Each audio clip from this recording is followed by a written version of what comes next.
This week on Arcade Couch, Nintendo Indie World Showcase for March. Capcom has its own showcase with a Capcom Spotlight. And I'm talking about all things Pokémon Pokopia.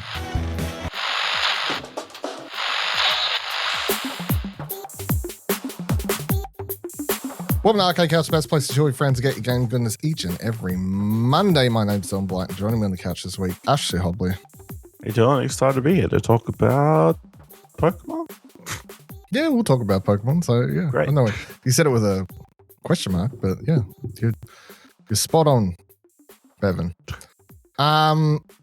Firstly, let's get into. Apparently, every week there's some sort of Nintendo or Nintendo adjacent showcase or direct or something to talk about. So this week there was a Indie World Showcase diving into indie games.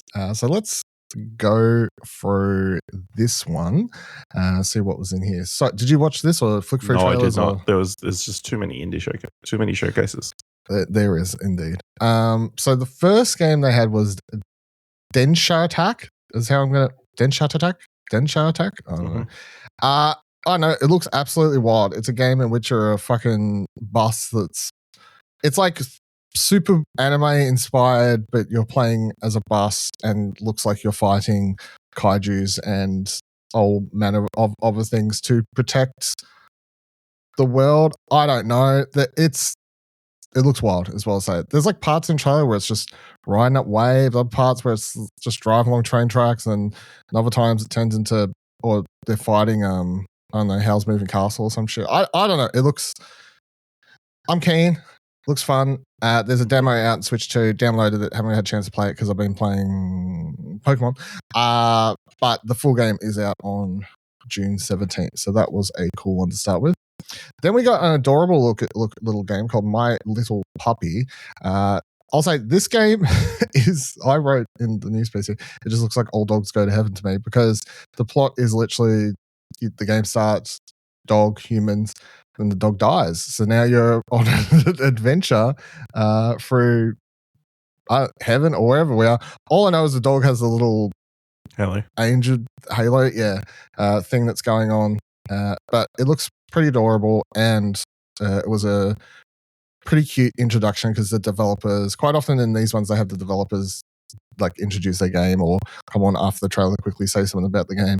And this one, they were like holding the puppy in the introduction video and being like, "Hey, our game, little puppy," and you had the little dog there. They were holding it. So I was sort of instantly intrigued the second they come on and they're holding a dog. I'm like, oh, a dog game, we're in. So this one looks pretty cute. It's out May 29th. So then it had the announcement of Heave Ho 2 coming later this year. I never played the first one. I don't think you did either, but I remember seeing all the videos, and I think I watched a Let's Play of Kind of Funny, I think it was, maybe. But yeah, it's basically it just looks like the first game to me, but I guess different levels and mechanics, presumably. But it's a multiplayer co-op thing where you can you got to sort of work together to, I don't know if platform is the right word. Traverse, yeah. Traverse your way through different assortments of things.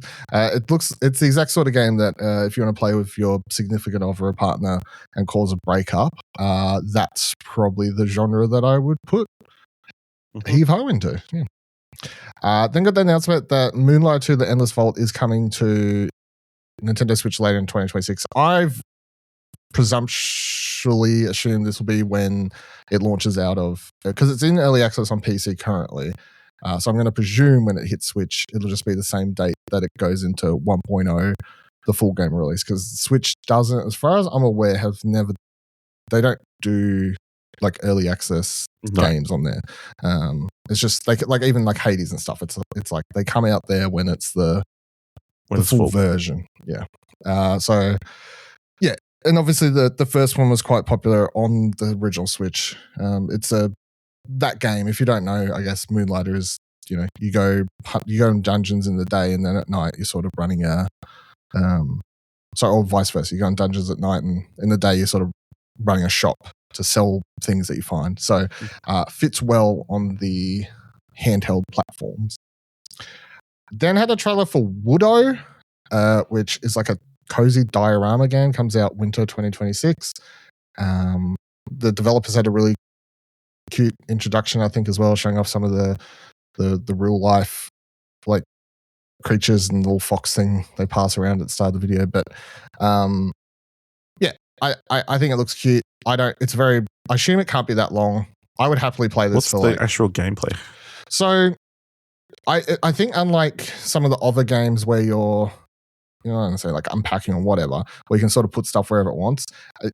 From my understanding, based on the trailer, it's you have to build the diorama to its correct place, and then once the diorama is completed, it like animates into a full scene that sort of plays out. Just like a variation of the like hide and seek. Yeah, I think so. Yeah, I guess that would be at some point in the trailer they show like an overview of a town, so I think it's like they're like the levels. It's like you're slowly piecing together a larger thing. It's the sort of game that I'm very much in my head. I'm like, this looks like it's very cute, but I wouldn't want it to overstay its welcome. You know, it's the sort of if you know, we always talk about value of how long a game can be, but I'm like, that's a dumb thing and I always hate it. But this is the sort of thing where I'm like, if this game's only a couple hours to, you know, 2 to 4 hours or whatever to finish, I'm like, that's great. Why would you want it to be? I don't need to play around with dioramas for 10, 20 unless hours, it's like a Zen thing, you know what I mean? Yeah, I mean, maybe they have a mode in it. I don't know. But as far as like completing the main town thing, I'd happily mess around for a little bit. Then we got Mini Shoot Adventures, which I just realized I've got a spelling mistake in the thing here, but that's fine. Mini Shoot Adventures, which I didn't know about, but it came out PC 2024. It's now coming to Nintendo Switch. It's out now, both Switch and Switch 2. The Switch 2 version has high frame rates and enhanced resolution and stuff. But when they announced it, I looked it up on Steam, and they're glowing reviews. So there's a lot of people saying, like I saw in the comments, a lot of people writing it was their favorite game or something. So I don't know, it seems like some sort of indie hidden gem. So it's like a isometric, I think it's isometric. Let me just click on the trailer again for a second. Yeah, like isometric top-down, like shooter adventure game. I don't know, so it looks like it honestly just looks like a Zelda type adventure game. There's a part where they are talking to a tree in it, but you're playing as a rocket ship.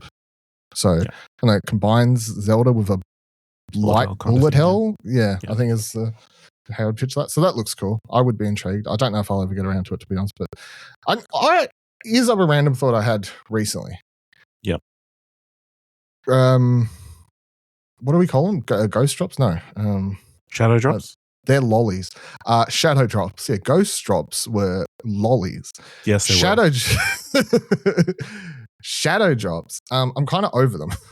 And I think this might just be from a point of view of maybe it's different if you're just doing it, but I'm like, if I just hate when a game's shadow drops sometimes, because if this was announced and I had a few months to prepare for it and fit it more into my head of where I'd like to fit and potentially play it, whereas sometimes trying to like do other things for review or whatever. So I think that's just my POV, but yeah, when the shadow drop thing, I've decided I'm sort of over it. Enough with it. I need time to prepare. The midnight there. I mean, you can play it any time. So I mean, yeah, but it's just, you know, this is like complaining about what's other thing we complain about that's a very us thing. You know, like scheduling for recording after shows, or like you know, like they drop all 6 episodes of a TV show, and we're often like, we hate that because it fucks with our, like, how are we supposed to record for that? It's a very just niche when you're trying to cover something. The Midnight Walk is coming out March 26th on Nintendo Switch 2, so this was already on other platforms, including it was used in PSVR 2. So there you go. Rotwood is out today. Another one. This is the studio behind the Don't Starve games. This has already been on PC. It came out at the start of the year, I think, or late last year. But yeah, this, I don't know, kind of looks potentially up your alley, to be honest, is what I thought. It's just a, you know, beat 'em. I don't know. It's similar style to Don't Starve. You can see it's like the character. I don't know what the official wording is, but you can tell the characters are, even though you don't see a grid. It's like they could be like 8 lines up, so you just move. I don't know, but very interesting looking cartoon characters and stuff. And you just up. It's like a roguelike. You just weapons stuff. But I don't know, the characters and animations and the world looks pretty Cartoon Network. So it's kind of cool. Then Mixtape got a trailer here. The big one for this was this is the release date. So Mixtape comes out to everything, including now Nintendo Switch 2, May 7th. So schedule that one in your calendars. Of course, we spoke about Mixtape plenty of times at this point. Very excited. The new game from Beethoven and Dinosaur World, the studio behind The Artful Escape, the Australian studio behind The Artful Escape. So keen for that. Blighted. Surely this one's on your radar. Blighted, the new game from Drinkbox Studios, isometric Metroidvania with this really weird world that you're exploring. You like their games, don't you? Yeah. Drinkbox, yeah. You played their last one. Was it that one I didn't play it. You played it. Nothing or something. Yeah, Nobody Saves the World? Nobody Saves the World. Yeah, that was there we go. Yeah. Rockabilly games are pretty good. So yeah. So this is their I don't know, their Metroidvania attempt or go. I mean, it's not side-scrolling Metroidvania. It's still isometric Metroidvania, but looks cool. Looks interesting. Can't check it out. Good studio. So, and there was a trailer for a game called Dead Zone Rogue. I don't know. At no point do I ever think that when you're marketing a non-known property, new IP as a FPS multiplayer game that's a Nintendo Switch 2 game. It's out March 17th. That's got a particularly high audience, but I could be wrong. But watch the trailer and I'm like, this just looks so generic. I don't know who really this is for. But yeah, it's not a great sign when you're being showcased in Indie Showcase on Nintendo Switch. Switch 2 again. That isn't where your main audience is going to be, likely. No. So I don't really know what. Yeah. Unless you're of the belief that all these Nintendo Switch players have never played a first-person shooter multiplayer game before. So it's brand new and original.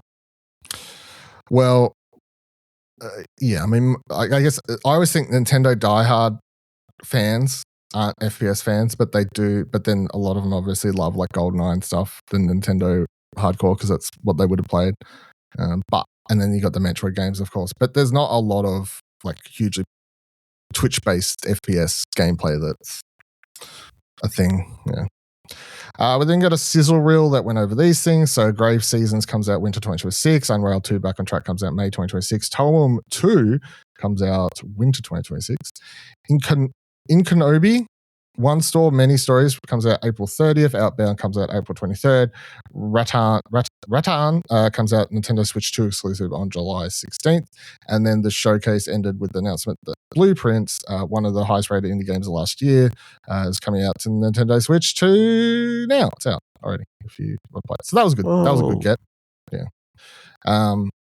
For everyone who only has a Switch console, I think getting one of the most beloved, highest rated indie game, or any game, I guess. If you get one of the best rated games of recent memory, indie or not, onto the console, that's good.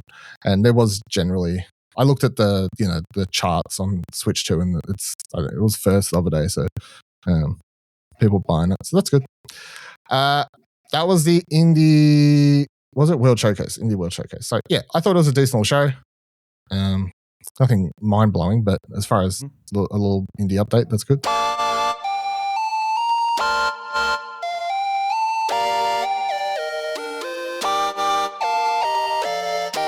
Interesting little news story that happened.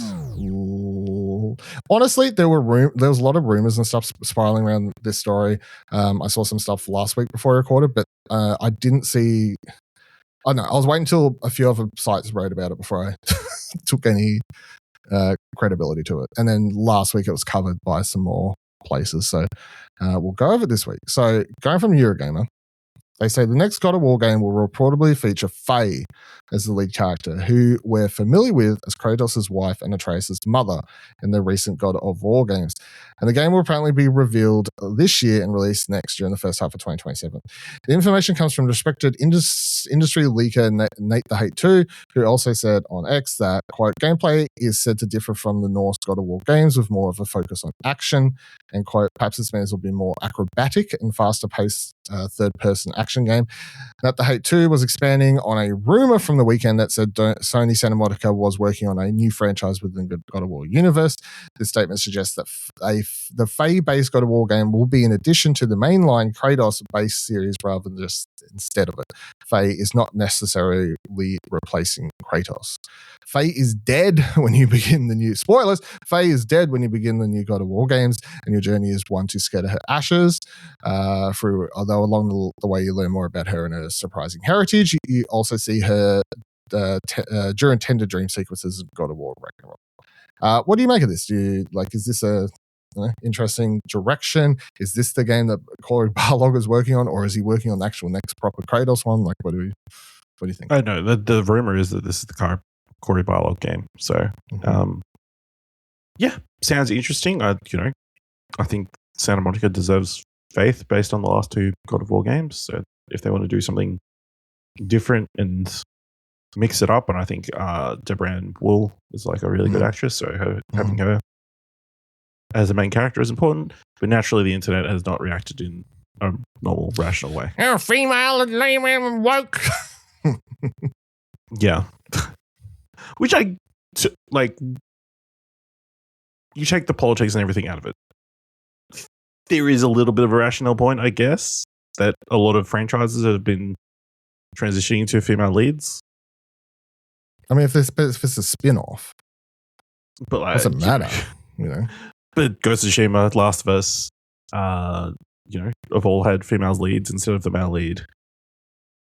But who cares? It's a redundant argument. But also this year we're getting Zaros, who's got a male lead, and we're getting Wolverine with a male lead. So the other thing for this argument, big a deal. The reason I think it's dumb is because Ghost of Tsushima and Ghost of Yotai, they're currently at 50-50. There's the exact same amount of games starring women as there is females. The God of War franchise has, I don't know, 10, 12, however many games starring male Kratos. We just had another one of many. So now you're adding one female game, and everyone's like, "That's it. You're taking the franchise to female." It's like, yeah. I'm like, most of these games, whenever this nonsense usually started by right wing nonsensical YouTubers, because you saw the same stuff for Yotai and stuff. I'm like, but there's only one game and it was a male, not a female. It's not like there was one game starring Jin. Yeah, no. Jin. It was Jin. Like there's one Jin, and then fucking 8 games later, there've been nothing but female since. Which literally just currently even. And I think the problem is these people don't like female on even. So you got to have. Yeah, that's absolutely. Yeah, and if Sony's and that are trying to court female fans, good for them. It's like female fans are a little bit more rational and won't make shitty internet comments in general. Crazy. I like the idea. If this turns out to be a third-person action game, I think what I was thinking about is Darksidey. I think would be a cool direction for the franchise. For a game starring her, I could picture that.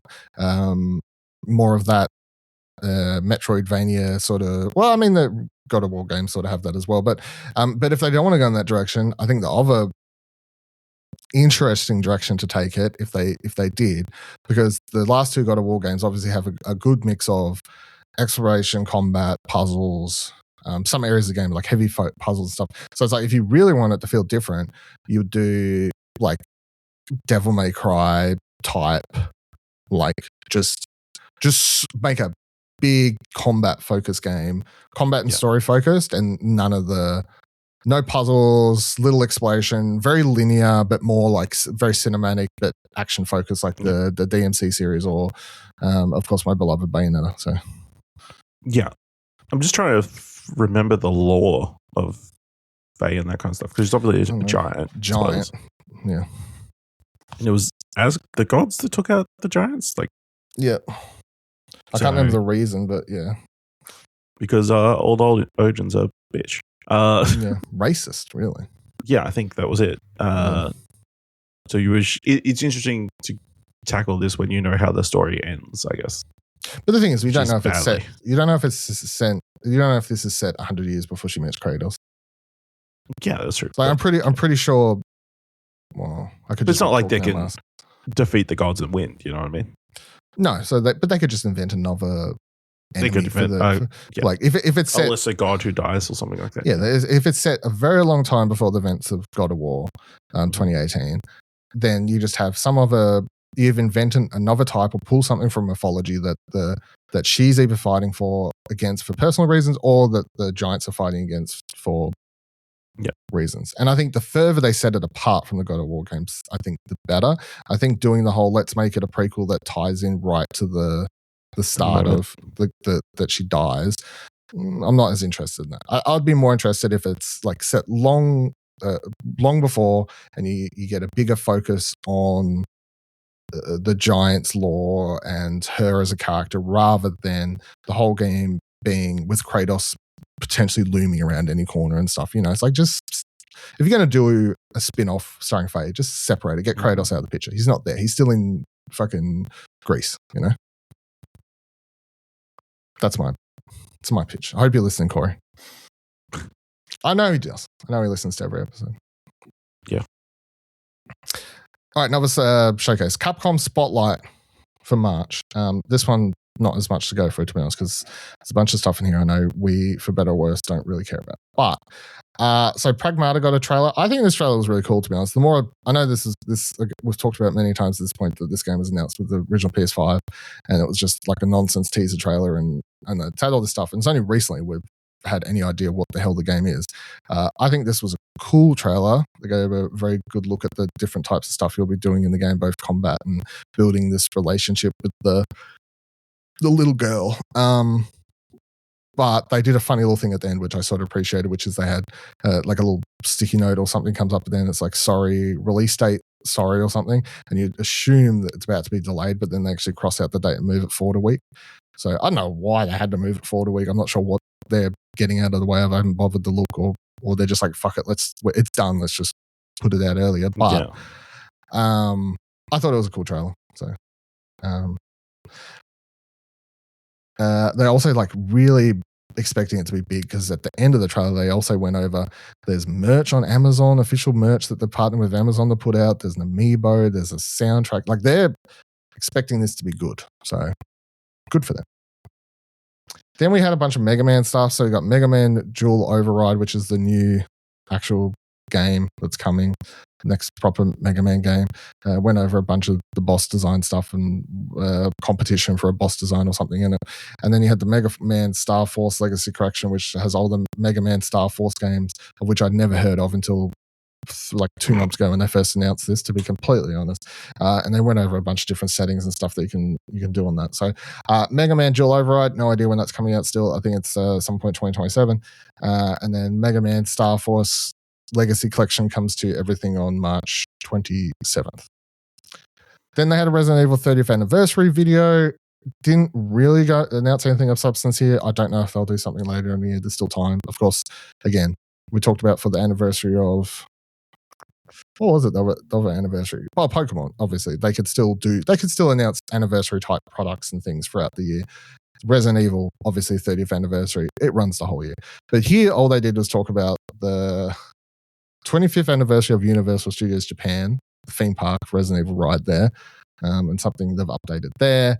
And then an new arcade Resident Evil 2 game that's coming, as well as a Resident Evil 30th anniversary concert that's happening. So nothing as far as remakes of something or a package. I don't know, something more that people would get super excited about. But Resident Evil 30th anniversary is a thing that's happening at the moment. Then Onimusha Way of the Sword got a trailer. It was whatever. It's another trailer for the game that's coming out at some point in 2026. The new Onimusha game. Street Fighter 6 got a trailer. Announced that their Outfit 4 set collection is adding a bunch of swimsuits to characters. So if you're feeling horny, now's the time to jump in. That's coming out at the same time that Alex joins the game on March 17th. And then the showcase... No, what's this called again? Spotlight, sorry. Spotlight ended with a Monster Hunter Stories 3 Twisted Reflection launch trailer, which is very cool. Shows off the story of the game and the basically the different two different factions, whatever. Mm-hmm. And how they connect and what they're trying to do and stuff like that. Then they went over a bunch of DLC that you can get for the game, including a free day one DLC that That's a bunch of shit. So I'll tell you what, Capcom loves a pre-order bonus. Is the Capcom more than anyone? I swear. That every showcase, spotlight, whatever they do, there's always like trailer ends. Here's 5 minutes of pre-order reasons to pre-order the game. Yeah. So there wasn't. I don't think anything. If you like Mega Man, I think this was a because that was the majority. That was the newest, freshest stuff. Yeah, and that took up like half this 20-minute thing. Was Mega Man. So, which again, we're just not Mega Man people. Well know that Mega Man is a very big series, though. Yep. All right, on to Ubisoft. So Ubisoft did announce in the most like sort of flat way, but anyway, the long rumored Assassin's Creed Black Flag remake. It's called Assassin's Creed Black Flag Resynced. They announced it in a press release with just saying keep your spy glasses on the horizon, and then the key art for the game. So I still am confused. Look, I love Black Flag. I like Platinum, loved it. Great, cast, awesome. Yep. Actor from Constantine, everything, whatever his name is, can't remember. Great game. I still am very confused why this is the random one that they've chose to do a full remake on. But because it's the most popular. Is it I mean, it's not the most popular. The most popular is the Ezio trilogy. Any of those ones, right? The most popular they haven't done yet. Yes, but they haven't remade those. They only ever remastered. I don't know. I feel like this is actually the most popular game. Ezio might be the favorite character, but I feel like everybody. Yeah. If you said to somebody, name an Assassin's Creed game, they're probably going to say Black Flag. Probably just because the pirates thing, I guess. Yeah. And because ultimately the game they spent all that money on Skull and Bones. They need to put that. Use the technology, update use that tech somewhere. Yeah. Wait for the trailer. It's like, man, that updated ship combat, naval combat looks very similar to another game. Like, wonder where that's come from. I mean, I'm saying all this, but I'm still keen to find out more because I do really like the game. So, do you have any interest or no? Assassin's Creed aren't really your. No, it's not really my thing. So, not really thing. Yeah. How do you feel about pirates though? Not good now. We're good back in the day at times. Fair.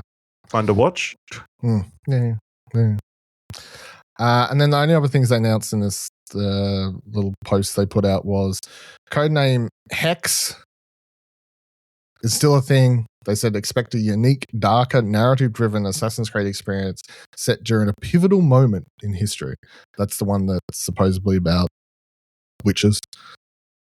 Or the time of Salem and stuff, yeah. And then they briefly mentioned codename Invictus, states it is a PvP multiplayer game developed by the team, from most of the team, from the For Honor games. So I think that gives you an idea of potentially how that's going to play, because For Honor was, 3v3? I think I never played it, to be honest, but I think the teams were 3. So I don't know. There is a section. I get it. I actually played a fair chunk of Assassin's Creed Brotherhood. I think where they had the multiplayer. Like I played a fair chunk of that, and then I think they had it in Revelations as well. Like there is a fan base who generally enjoyed the Assassin's Creed multiplayer at some point, and then it disappeared and they never really did it, and they did a shit version of it with one of the early or late PS4 games or whatever. But for the earlier ones, the PS3 stuff, there is a fan base looking for that. So I'm glad that they are happening. And I'm glad it says PvP, not PvPvEV. This it's just, hey, it's your team or you versus other. Because the multiplayer was fun. You'd go in, there'd be a bunch of AI characters and stuff like in the core game that you could hide with, or you had to do certain things so you could like maybe get a costume or whatever and blend in with them, and then you get a like assassin target, which was one of the other players, and you had to try and spot them. You're looking for the break in the matrix. Like who doesn't look like a AI character? Like there's 4 people sitting on a bench, and if you see someone move funny, you're like, that's the motherfucker there with the controller in their hand at home. You go up there and stab them and kill them. But if you kill someone who's an AI target, you'd lose points and stuff like that. Like it was generally fun, I think. So if they can build upon something like that, I'd be intrigued. And then they announced a 60 FPS patch is coming to Assassin's Creed Unity. Not coming. Sorry, it's out now on PlayStation 5 and Xbox Series XX. So if you, for some reason, want to go back and play Unity, which I guess at this stage would just be because it's this long running, it ran like arse, and now they're still attempting to make it not run like arse. So anyway, it's got 60 frames per second patch. So they are also streaming on their Twitch channel on March 21st at 5 a.m. here in Australian time. This will focus on the one-year celebration of Assassin's Creed Shadows, revealing the winners of some parkour challenge, and they said there would be surprises. And then as far as the TV series, they said that the upcoming live-action series, which is coming to Netflix, they have some big news coming soon. And I expect big news to hopefully just be a trailer of some sort. Because that's all I care for at this stage. Highguard's dead. So Highguard is now shut down just 2 months after its launch on January 26th. Mm-hmm. So obviously we've talked about a couple weeks ago. They, fired, let go, whatever wording we want to use, Wildlight, like half the team, 2 weeks after the game's launch when it was going shit. And then they've now announced that the game will be done on March 12th. That's it. Server shut, everything like that. They put out one last final update, which allowed a new warden, a new weapon, account level progression. I don't know why that matters, and skill trees. And again, I don't remember either. But what an interesting. Again, we just see so many versions of these live service games come and go, and it's just a bunch of. We go over it a million times, but it's a bunch of studios just chasing the what do we call it? Like the small pot at the end of the rainbow, and it's like they're all chasing after the same little thing, and here we go. Crazy. It is wild how this stuff can happen to me though. Just continually like work on a game for years, put it out, 2 weeks later, lose half the team, a month after release or 2 months after release, game's dead after years of working on something. Yeah, I mean we continue to see the live service. It's like a very, very high risk, admittedly high reward genre that, if you hit, you're like set, but if you don't hit, you're fucked. So, and that's definitely the case that happened here. It's been interesting to see the internet response of blaming Jeff Keighley for the failure of Highguard and his role in everything, which probably a bit unfair. I would agree. That's not his. He thought he was helping, and it all kind of blew up in his face. I think. I don't think even if that I don't. In a different universe, this still happens. I don't know what. Yeah, I think people give it more of a chance if it hadn't been like showcased. If it had have like shadow dropped in the same way Apex had. The thing about Apex shadow dropped kinda. Apex appeared out of nowhere after they flew out hundreds or whatever influencers and media. They all had and then when they announced it on that day, all the popular FPS streamers, YouTubers, all the content creators, everyone suddenly had videos drop talking about how great the game was and everything like that. So, and then 2 weeks later the game was out. So their strategy for that was target the fuck out of all the Call of Duty YouTubers and all whatever else, all the Battle Royale YouTubers and Twitch streamers, get them to love and talk about the game, and then just drop it 2 weeks later, which paid off dividends for Apex. So. Which it sounded like Highguard was doing a similar thing because they did have like a preview thing right before the game dropped. Not to the same extent. But because everybody kind of already had their opinions about the game. The public opinion had already been coloured. So, I mean, again, you take the risk, doesn't pan out. So this is kind of what we kind of expect. So it's easier just to put out single player.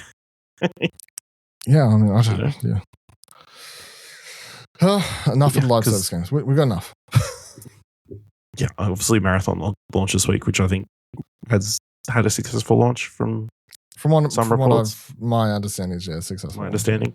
But yeah, I mean, what was the last live service game success? And Marathon, I don't know. Before that, it'd be Arc Raiders, I guess. Yeah, Arc Raiders last year. There's like one a year. I feel. Yeah, There's like not a million. There's several. It's like one genre. Yeah, there's like several every year. Fail horribly, studio shut down, blah blah blah, and then there's one success story. Yeah. So every time you make one of these games, you're chasing basically being the one, maybe the two, for the slots that people are willing to make in their time and schedule for these types of games, and that's such a small slot you're chasing. Yeah. So I don't know. Quick little PSA for anyone in lovely Tasmania like I am. Level Up Tasmania is back. 2026. It's April 17th and 18th. This is the free showcase that I talked about 2 years ago. I think it was last month, 2 years ago, where they ran it down in Hobart, and they on the Friday and Saturday you can attend the free event. And there's a bunch of they run it out of the official name of the place. Do I have it here? No, I don't. They run out as warehouse shed thing. And then it's a bunch of Tasmanian developers there showing off games. But it's free. You can go. So if you're in Tassie, I would highly recommend heading along and supporting the local industry. And then if you happen to be someone who wants to get into the game development, they run a thing on Sunday with a bunch of talks from local developers and stuff like that. Yeah.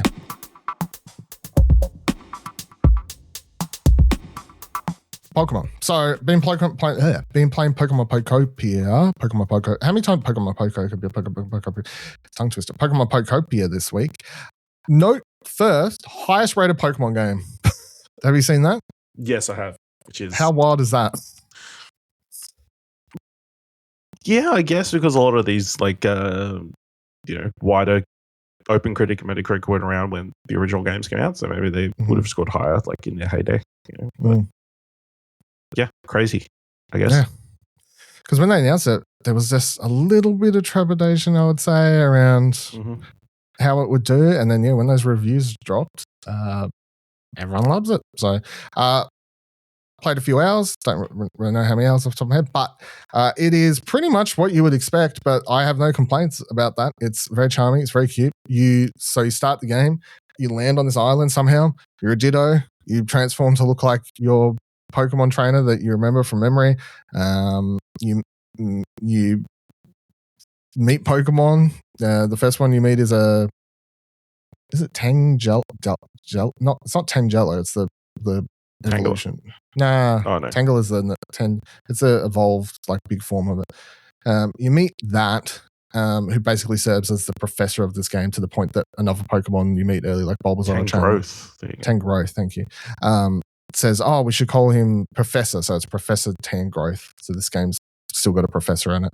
And then, the first couple hours are very tutorially, as you would sort of expect. It's here's how you do it. So the game basically works on you're constantly, the further you get into the game, the more objectives and stuff you might be working towards in the top of your head, or the Animal Crossing world in which this game exists, you could easily just get sidetracked trying to make everything look pretty. And how you want to play is sort of up to you, obviously. But to get new things and unlock new areas and what forth, the game works on basically a system where you'll get you might find see a sparkle on the ground. You walk up to it and it says, "Hey, this Pokemon." It gives comes up in the Pokemon Pokedex type shadow form thing where you can't. It doesn't say what Pokemon is, but Jigglypuff, and it's Pikachu. That way, and it gives you an idea of the environment that Pokemon can be found. So then you have to create the environment. So it starts simple where it's if you have bushes around a tree, it creates an environment. When you've put the right things in an area, it sparkles and lights up to let you know you've created the environment, and then that area has the potential to spawn Pokemon, and they can come at common, rare states and stuff like that. As the game progresses, you get more complicated things where it's you got to, potentially have a fishing rod next to a seat or something right next to the ocean. But the thing is that makes the game a lot more accessible than an alternate version of this where all you get is a picture and you have to work out the exactness of how to create that environment, you press X on any of the pictures and it just clearly states what you need. It'll be like, you need this item, and this item, which I kind of like because it means at the end of the day, you even though you have those items or you need to go looking for them or you need to be able to craft them, and maybe you don't have the crafting, I don't know what they call it, recipe, crafting recipe for that particular thing, so you move on with your life. You're like, I'll come back to this one once I discover how to do it. And then you go, so your Pokemon will pop out of environments, you make friends of them, and then they'll sort of hang around that area, that environment where they're from, and say that's like their habitat area. But you can talk to them and you can ask them how they're doing, like a sort of a happiness level thing. And then they may say, I wish there was more stuff to play with here. So you can go to like there's the computer next to the Pokemon Center, which you have to rebuild, which you see in the trailers. But the computer you can buy items from, including just straight up items you can use, or also crafting recipes, and you can craft stuff. But if a Pokemon's like, I want a toy or something, you can get them a toy. It doesn't matter what one, because it's just like a category. You'll say like this thing is a toy, and then you put that within their habitat area, and it will make them happier. And then once you do certain things, like if you make a Pokemon happy enough, they'll teach you along the way different moves, and this is where the Ditto thing comes in, where you get you basically copy the other Pokemon's abilities. So early in the game, it's Bulbasaur's leafage, I think is the thing. But so you can basically put grass into areas, and that's how you start forming the first few habitats, grass areas, because Pokemon games need grass. That's where Pokemon come from. Shocking. And then as you progress, you get other ones like Rock Smash, Water something rather than whatever. Like progress, there's a button you can press to bring up a menu. It shows a bunch of empty slots. Top of my head, I'd say there might be like 20 different moves you get by the end of the game to different ways. But they can also be used to shape the earth, island, whatever. So, you have to water. If you want to make a really pretty path, it's like you can put, once you get further enough along, you get this move from drill bit, I think. And it's like they'll like plow up the ground, and you can plant seeds, and you can water the seeds, and you can turn them into crops, or you can plant flowers and all these sorts of things. If you just want really nice grass area, you can use water gun on everything to make it turn green and not be an ugly brown. You can dig it up. You can use Rock Smash to just dig to the bottom of the earth and just make holes everywhere, build out paths, but then as you're destroying rocks, if you want to build out paths, you're picking up the rocks as you go, so then you can rebuild still hills around you or something, some sort of terrain and landscape, and make the island feel more like your island.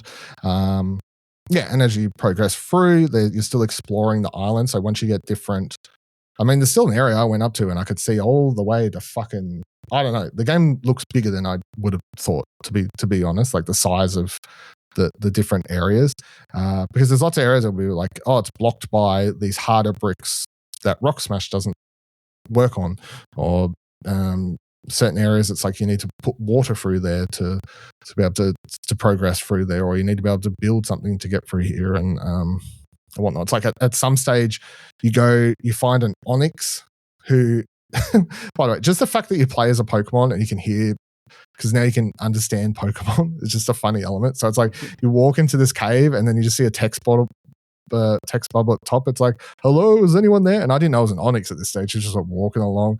It's like, I hear a voice. Can someone help me? And you go down to the end of this cave and there's just an Onyx trapped behind all these rocks. There's just something funny about an Onyx just being like, hello, is anyone there to me? Little elements like that I find kind of amusing. But you get to the end of the thing and then the Onyx, he's trapped behind some stuff you can't use Rock Smash on at this stage. So then it's like you need to be able to cause this, whatever the terrain is, to like melt away basically. So then you talk to the Professor Tangrowth, and he's like, man, if we get a Pokemon that can change I can't remember the word, the weather, the humidity. Change the humidity, so then you need a Slowpoke. You go all the way down to this other area, you make the terrain necessary, the habitat necessary to have a Slowpoke appear. Slowpoke appears, Slowpoke sucks because it's lazy as fuck and doesn't want to do anything. And then also, you tell him, hey, I need you to go with me. We're going to go speak to we're going to go speak to Professor Tangrove because you've got this ability where you can check the humidity. And Slowpoke goes, I didn't even know I could do that. I'm like, you're an idiot, bro. And then you say, let's follow me up this tiny ass step. Can you, like, I can leap over it. Every other Pokemon in the game can leap over it. He goes, nah, I can't do that. It's too much effort. So you need to build me a bunch of paths. And then when you build fucking like steps, you can walk up and you go up the steps and he stopped the first time for me. And I was like, what's the problem? He's like, I'm already so exhausted. This ground's so hard to walk on. So then you need to bloody make the ground wet so you can walk because Slowpoke sucks. Slowest Pokemon in the world. So lazy. Anyway. Yeah, so you got to solve puzzles and do different things like that. Sometimes you just walk along and you'll see two Pokemon just yapping to each other, and you get funny little interactions where you walk up to them and pretty much be like, what are you talking about? And they'll be like, oh, I was just talking to so-and-so about this other thing or whatever.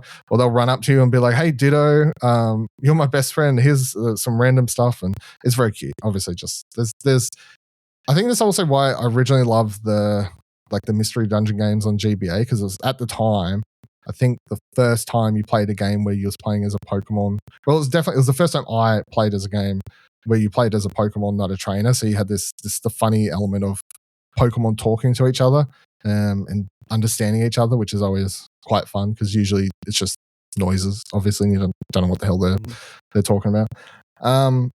Yeah, it's very cute. A lot of fun. I'm very much enjoying it. It's I would say it's hard. The Animal Crossing comparisons are hard, but that's sort of what it's going to be in. But to me, it's Animal Crossing light. It doesn't have any of the let's hack the system with turnips to get it because we need billions of dollars to be able to afford all this stuff. And it's all about tax evasion. Seems very self-contained. Yeah. It's a lot more cute. I think it's a lot more accessible, again, because of the Pokemon audience being kids and stuff. So, but it makes it quite easy to pick up and play, even if I need, like, I've picked it up for like 10, 15 minutes and still felt like I did something in 10, 15 minutes rather than not done any funny little thing. And then, interacting with all the Pokemon. And you also never really feel lost. And if you do, you can walk up to Professor Tangrove and literally just be like, what am I supposed to be, like, what should I be doing? And he'll just tell you, like, you should probably go see if you can do this. And whatever he says is just a hint towards the next major objective that you probably should be working towards in the background. I haven't tried out, obviously, any of the multiplayer stuff, but that's interesting. This game does have the element where you can visit other people's islands or they can come visit yours, like Animal Crossing. But then it also has like a cloud island element where it's like a whole new island that you can build together with other players and stuff like that. So, yeah, I mean, what have you seen anything like your review scores? Anything? Yeah, review scores obviously really high.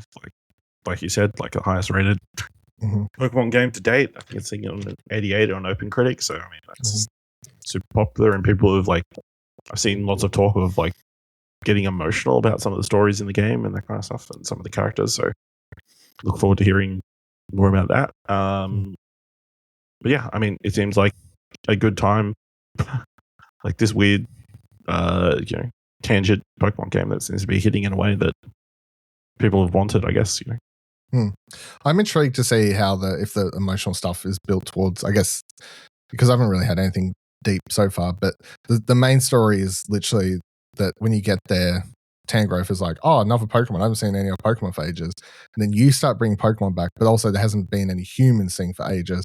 And what the collective story seems to be at the moment, if you rebuild and help bring Pokemon back, then hopefully the humans, the trainers will also come back and we'll bring them back.